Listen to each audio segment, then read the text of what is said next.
Welcome to the Old Time Radio Westerns. I'm your host, Andrew Rhynes, and let's get into this episode. This episode is going to be Hopalong Cassidy. Original air date is January 1st, 1950. In this episode, after receiving a letter from Hoppy's friend, Kit Kirby, a gold miner, Hoppy suspects something isn't right and rides to find out what it is. Title of this episode is Dead Man's Hand. Hope you enjoy, and again, thanks for listening. It's Hopalong Cassidy.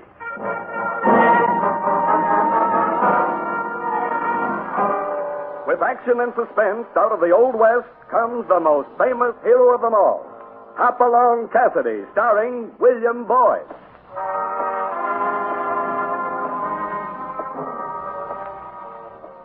The jingle of the silver spurs heralds that fabulous figure of the early West, Hopalong Cassidy. The same Hoppy you cheer in motion pictures, with the same California you've laughed at 100 times in your local theater. These famous partners come riding into radio just as you've asked for them. William Boyd as Hopalong Cassidy and Andy Clyde as California. Our story tonight, Dead Man's Hand.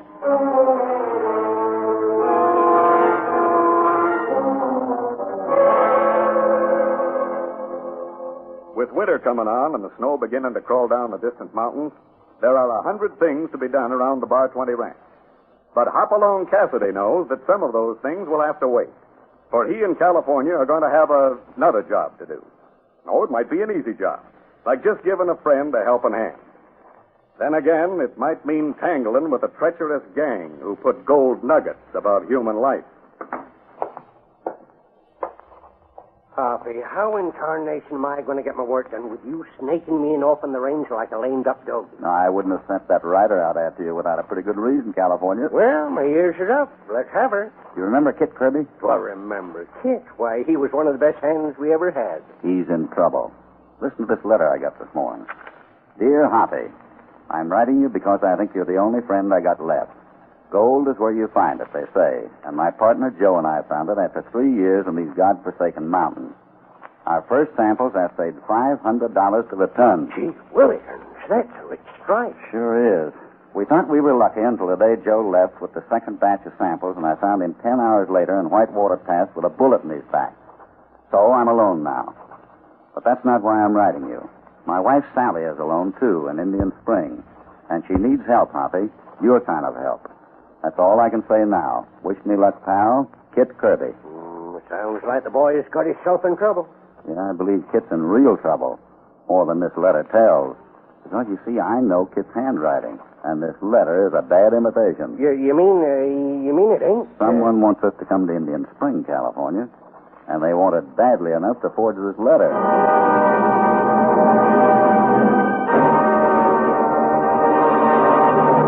Now a word from your announcer.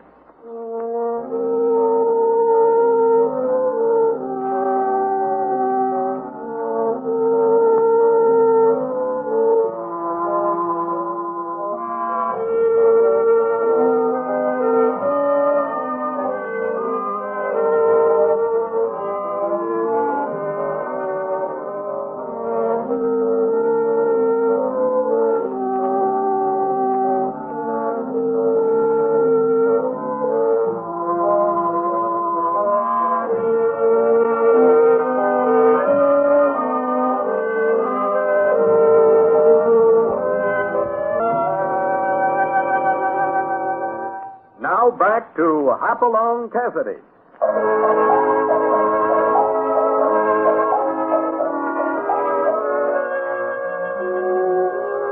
There was a 4-day ride behind them when Hoppy and California pulled into the rough, dirty little town of Indian Spring. And as they walked into the town's rickety hotel, past a poker game to the bar, Hoppy knew that only gold would bring Kit Kirby to a place like this. That's the better to open. I'll raise you, Ed. I'm good for the limit. How many? How many what? Well, all we got's whiskey, so I don't ask what do you want. I ask how many. And suppose a fellow wants a room for the night. How long are you staying? Does that make any difference? Well, not to me, but might to you. If I was you, I'd ride on to Sawara in the morning. You know, mister, offhand, I'd say you were scared of something. Well, it ain't only me. It's everybody around here. Look, if you're smart, you'll get right back on that horse of yours. Jerry! Yeah, Luke. You're around here to tend bar, ain't you, Jerry? Sure, Well, Luke. quit your shooting off your mouth and set up them there drinks. Yeah. You hear? Right away, Luke. Jerry the Jackrabbit. Look at him jump. Talking. All the time talking. Any objections? Yeah. Talking can get a man into a heap of trouble, pal. Remember that on your way out of town tomorrow. Okay, boys, this is the money hand. I want to be in at the start. Give me 5 big ones, Ed. Gosh, Hoppy, I wouldn't turn my back on hitching post in this town. Look at that poker game. $20 limit. I'd feel plumb naked here without a 6-gun in his hip. Here comes Jerry. Look, mister, this town's no place for a cowpoke on the loose. Now, take my advice. Ride on to Saguaro. Trail's plain and you'll have a moon. Why Saguaro? They've got the law in Saguaro. Government marshal. You mean there's no law around here? Well, I don't know. Nobody's seen the sheriff since the day before yesterday. Now, that Luke Berry over there, he's a killer. Got the whole town buffaloed. Oh, there's gonna be trouble. I can smell it. Maybe I don't smell as sharp as you, Jerry. You dirty skunk, double-deck me, will you? I'll show you. Get down! I got it, son. Take it easy. You sure got Luke. That was fast going, Doc. I saw him pull a gun on me. It was self-defense. I had to shoot. Well, sure, Doc. Well, I'm still a doctor, and it's my duty to see what I can do for him. Help me get him over to my office. You can come up from behind the bar now, Jerry. Luke? Was it Luke? Why, nobody ever pulled a gun on Luke before. Well, you better get him over to my office fast. I'm afraid it's too late, but I'll do what I can. I'm sure awful concerned about a fellow he just shot. Who is that, Jerry? Oh, it's Doc Sheldon. He's got a shingle hanging out right across the street. Come on, California. Let's take a look. Look for what, Hoppy? Ain't we already seen enough? This is a funny one. Why are you looking at them cards? Well, this is the dead man's hand, California, and I find it very interesting. This Luke fella sitting here, wasn't he? That's right. And the fellow who shot him was here? Look, what do you say we just forget the cards? Wait a minute, California. Luke said something about the other fellow double-decking him. Pulled his gun first, that right? Well, sounded like that. It was under a table by that time. Take a look at the cards. Luke's got a full house here. The other man held a pair of 10s. Now, why should the guy with the winning hand pull a gun first? Well, maybe he was drunk. Oh, not that drunk. What's on your mind? Oh, just something to think about, that's all. Fix us up at the room, will you? My name's, McKinney. This is California Jones. Looks like we'll be here in Indian Springs for quite a while. Well, it's your funeral. Maybe. Don't you think... And, Jerry, could you tell us where Kit Kirby's wife lives? I'd kind of like to ride out and see her tonight.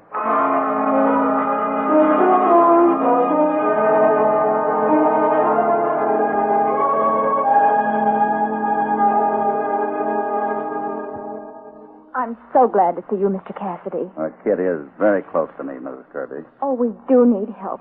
We're afraid. The whole town's afraid. I've wished 1,000 times Kit hadn't found that gold. You think that has something to do with it? It has everything to do with it. The night Joe brought in the first sample, someone broke into the assay office and stole the reports. That's how news of the strike got out. Joe went to Sheriff Underwood, but I guess someone else got there first. How's that? Well, the sheriff seemed afraid to do anything. Then Mr. Sykes at Wells Fargo called a protest meeting. He was attacked on the street the next night. Left town after he got a note threatening his family. Or didn't anyone do anything about it? The editor of the weekly paper tried to. He wrote up the story together with what he knew about the gold strike, but the paper never came out. Well, why not? His office burned to the ground last week, presses and all. That bartender fellow knew what he was talking about. When was Kit's partner shot on the trail? Just before the fire.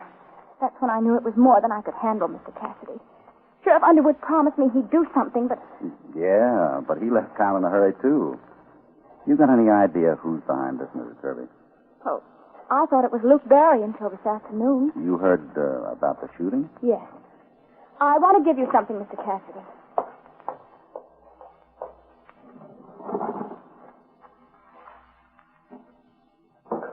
It's a map that'll tell you how to get to the mine after the trail leaves Whitewater Pass. I just drew it from memory. No one knows how to get there, you see.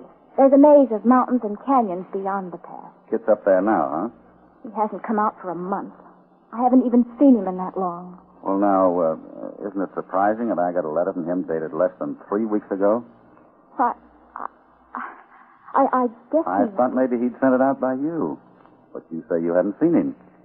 You know, Mrs. Kirby, it's awfully hard to help when you just know half the story. All right. I'll tell you. I did write that letter. But it was only because Kit needs help so desperately. And even if he could get a letter to you, you know how proud he is. He'd never ask anyone for help. I know.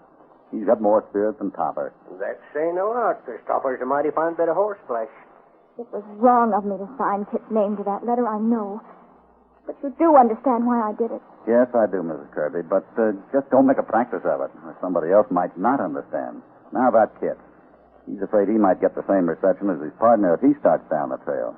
So he's just sitting tight, huh? Yes, but he has to come out, Mr. Cassidy. It's snowing up there already, and he's almost out of supplies. What about the gold? Well, that's up there, too. Over $40,000 worth of it. And it's got to come out sometime through Indian Spring, Wells Fargo. Tell me, is there anyone in town you know you can trust? Just Doc Sheldon. He's one of Kit's best friends. Oh, I see him coming up the walk now. He'll be Mrs. Kirby, we'll be in the next room. Don't tell him we're here. But he's... Please. Oh, all right. Come on, California. Right behind you.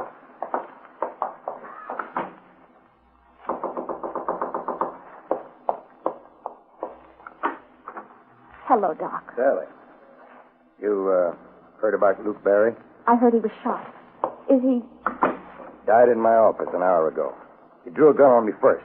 Clear-cut case of self-defense. Half a dozen witnesses. I thought you'd want to know, Sally. Luke told me everything. What do you mean, Doc? He was back of the whole thing. That business at the assay office. The fire, all of it. Sally, honey, I think we're out of the woods now. The reign of terror is over. I'm not so sure. You still think Luke was working for someone else? Oh, I don't know, Doc. It's been such a nightmare I can't think anymore. You've got to think, Sally. But Kit, he's got to get out of the mountains before the snow bottles him up. Any news on the sheriff? Haven't heard. I think he's gone to Saguaro for the marshal. Take a look out the window there. What? That sky. Snow could hit those mountains again tonight. It doesn't make sense, Sally. We've got to go up there and get Kit out. I told you I arranged for the sheriff, Doc. I tell you, this secrecy business is only hurting Kit. Winter doesn't wait for anyone. All right, Doc. If the sheriff isn't back by tomorrow morning, I'll take you up. That's better, Sally. Now you're being sensible. I'll be here tomorrow morning at sunup. Yes, Doc, I'll be ready. Good night, Sally. Good night.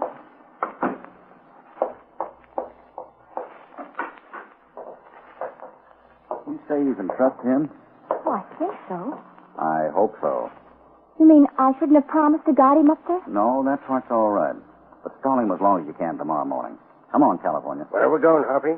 Best place I know at the moment is to bed.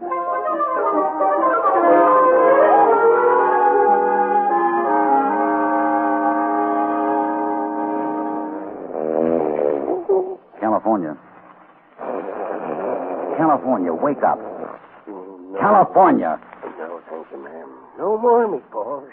I get all the roast turkey I can eat. Always thinking of food. California. Hoppy, Hoppy, what time is it? Why, Get your britches on. It's dark. Why, Get your britches on. I got an idea. Great time to get ideas, Hoppy. Run me ragged all day, ducking lead in the barroom. And ain't got the decency Hurry up. Can't find my boots. Maybe my eyes are still closed. Never mind the boots, just the britches. You ready? Yeah, but, Come on. What's got into you, Hoppy? What time in the morning is it anyway? It's 4 o'clock. Now be very quiet and follow me. Right down the stairway into the barroom. What is this? I want to try a little experiment. I give up. I'm going to get me a nice, quiet job in a truck wagon somewhere. Getting up at 4 in the morning to do experiments. When a man works as hard as I do, Hoppy, he needs his 40 winch. Here we are. This is the table. What table? Where the boys were playing poker this afternoon. Now, you sit there. That's it. And I'll sit here facing you with the bar at my back. Now, you're Luke Barry, and you're holding the high hand. But for some reason or other, you tell me I'm double-decking and drawing me. What kind Wait a minute. Oh, I'm a long-suffering critter. Why, Go ahead. Go on, Hoppy. I'm Luke Barry. You shoot once and miss. Then we trade shots. You miss again. I don't. Then I fire 2 more, and it's over. Now we can go back to bed? I don't get it, California. You missed me twice. What happened to your bullets?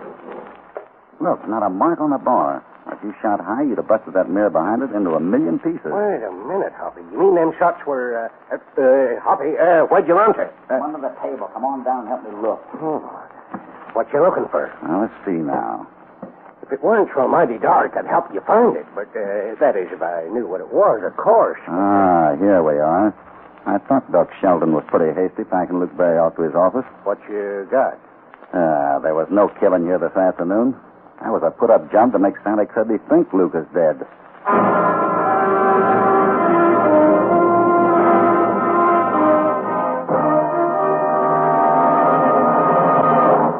Before we continue with the exciting story, Dead Man's Hand, here is a word from your announcer.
Now back to Hopalong Cassidy.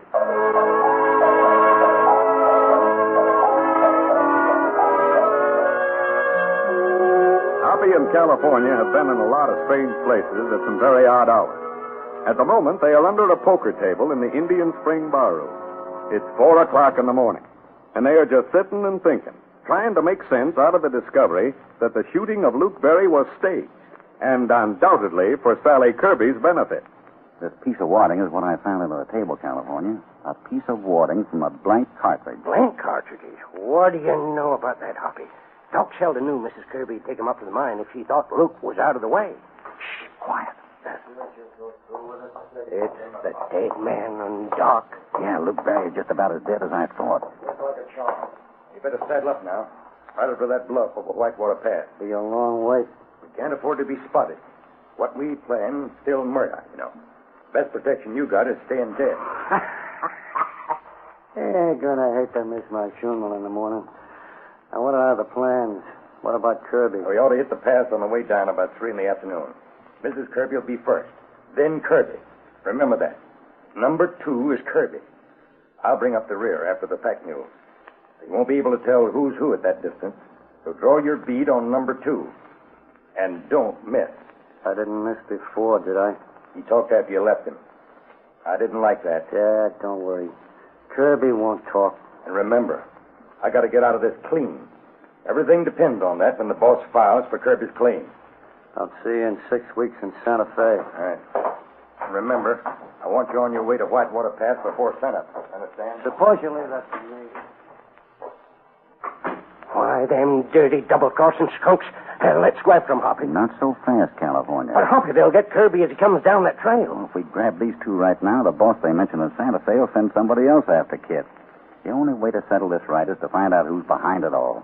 So we'll just have to play along. Well, it's against my instincts, but doggone, Hoppy, you always seem to know best. It gets downright monotonous. You trying to flatter me? Come on. It's almost daybreak, and we got to hurry up and spruce up a bit. Huh? Well, don't folks always dress up to go to a funeral? Funeral? Hoppy, you mean... Yes, sir. Luke Barry's last rites. And I have a hunch we're going to find it mighty interesting.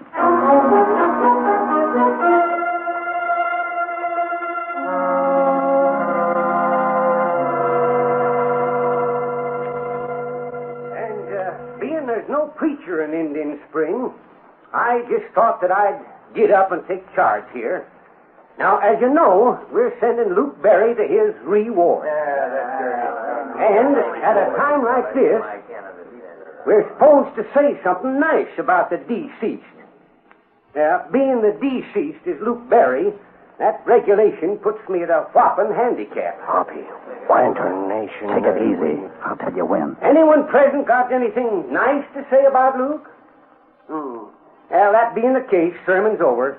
Let him down easy, boys. Just a minute. What's the matter, mister? Let's not be too hasty putting old Luke away. I'm one of his best friends, and I'd like to see the body. No. I'm sorry, mister. She's nailed down to stay. Rip her up. I want to see him. You get back down You there heard what I before said. Take the lid off of that coffin. Well, you'll get tough with me, will you? And it isn't customary for the parson to pull a gun on the chief mourner. California. Yeah? Take the lid off. Right, Hoppy. Order Murphy's. You're one of the boards is cracked. Hey, listen, stop it, will you? I'd shut up if I were you.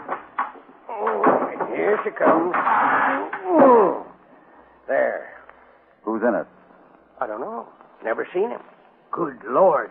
Why, it's Sheriff Underwood. Oh, my goodness. Just a minute, folks. Just a minute. I know I'm a stranger to all of you, but I'd like to say something. Well, speak up, mister. Yeah, what do you got to offer there? Since I rode into this town yesterday, I've seen nothing but fear. All of you are shaking in your boots. Now, you're only as strong as you want to be. If you want to lie down and keep taking it, there's plenty of rats who will keep walking on you. It's up to you. How much longer are you going to take it? Well, what have you got to offer? Okay, mister, we're listening. All right, you got a jail in town. I saw it. Put the parson here inside it, and I'll have another one for you by nightfall. Come on, California, we got a job to do and do fast. All right.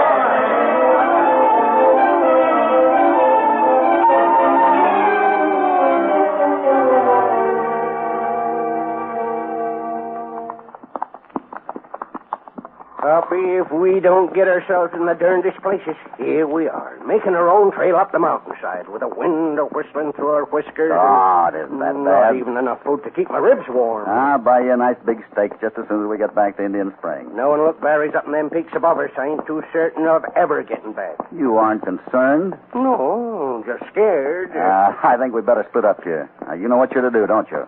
I got to do some mighty hard riding to reach the party before they get to Whitewater Pass.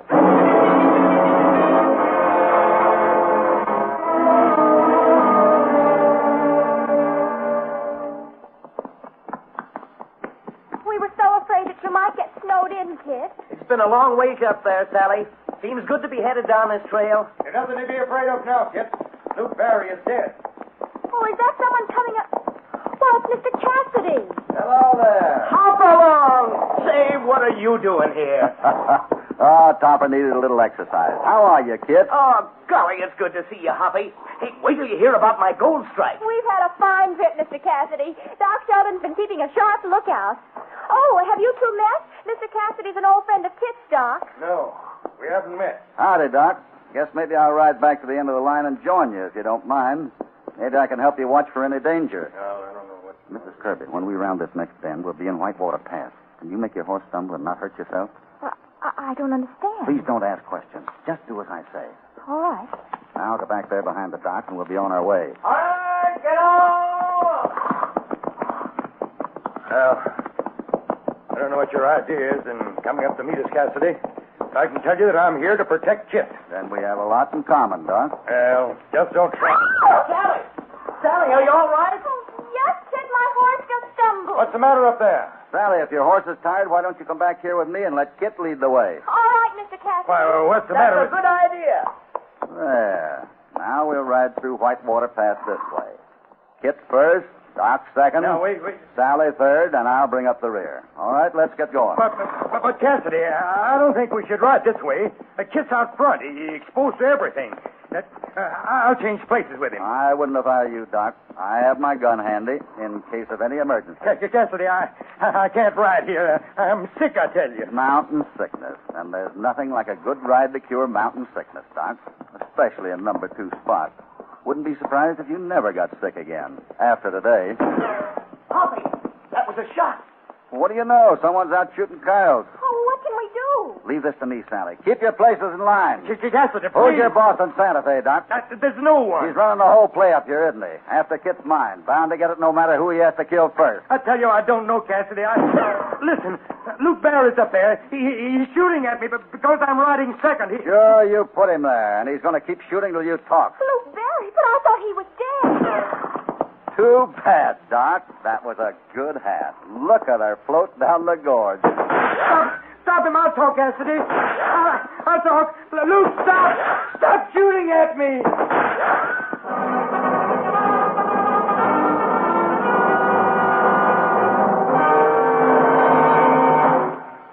Now a word from your announcer.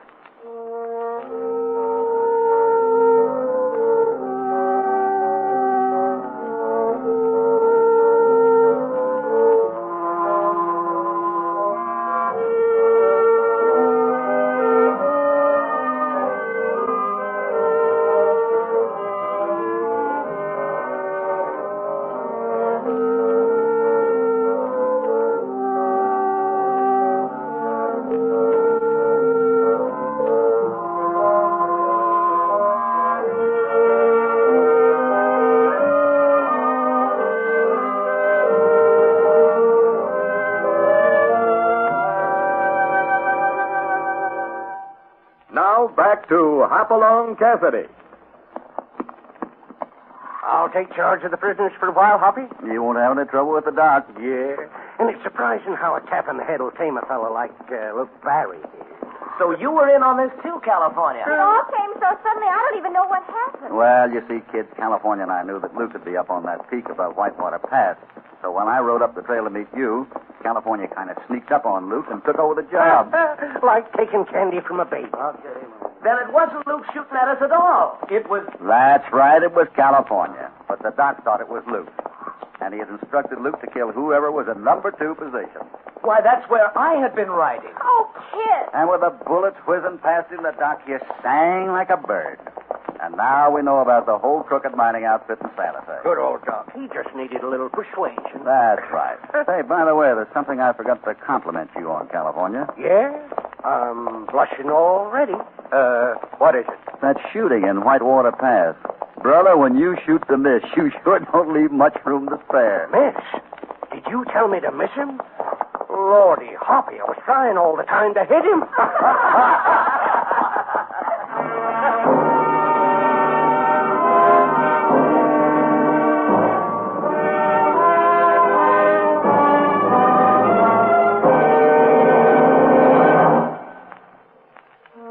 Goodbye from Hopalong Cassidy and California. Another job is done and they're heading back to the Bar 20.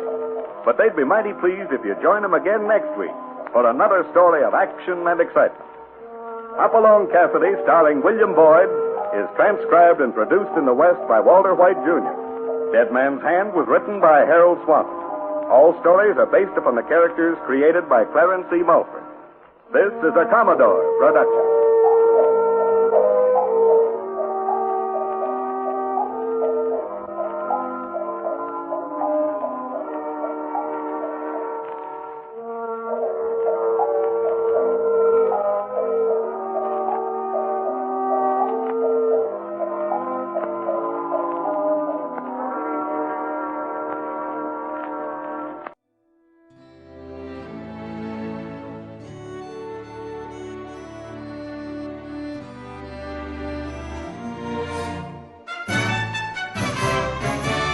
This has been a presentation of OTRWesterns.com, and we hope you enjoyed. Please take some time to like and rate our shows in your favorite podcast application. Follow us on Facebook by going to otrwesterns.com/Facebook.